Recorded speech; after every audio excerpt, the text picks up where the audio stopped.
C'est un ensemble de situations où l'enfant ou la personne va présenter un trouble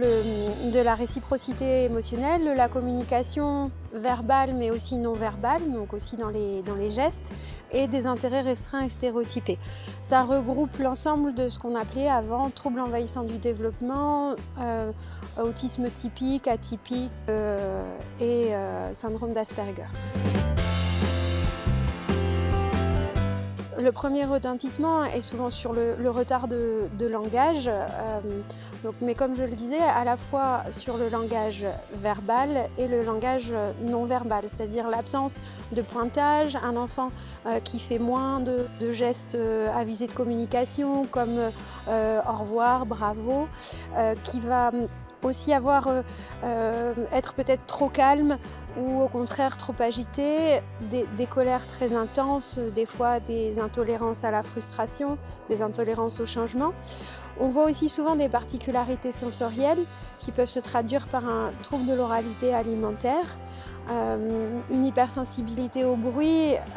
Si un enfant, par exemple, dès qu'on allume le mixeur, l'aspirateur se met la main sur les oreilles,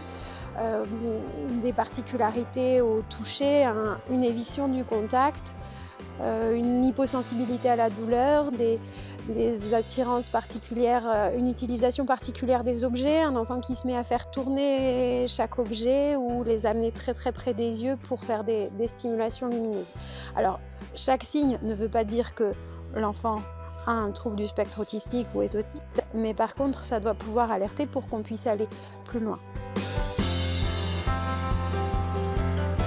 Donc le diagnostic se fait dès 18 mois, on peut commencer à parler de troubles du spectre autistique qui sera forcément à confirmer par la suite, mais on n'est pas obligé d'attendre que l'enfant ait 3 ans pour poser un diagnostic. Parce que la prise en charge aura un impact plus important. Le cerveau a une plasticité cérébrale qui est très importante jusqu'à 6 ans, et donc à ce moment-là,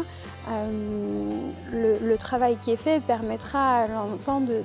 mieux intégrer et de mieux s'adapter, de mieux comprendre les émotions, gérer les émotions. On a des fenêtres d'apprentissage, que ce soit pour le langage ou pour d'autres compétences, qu'on a besoin de ne pas rater pour pouvoir travailler et éviter un surhandicap qui viendrait en plus des difficultés.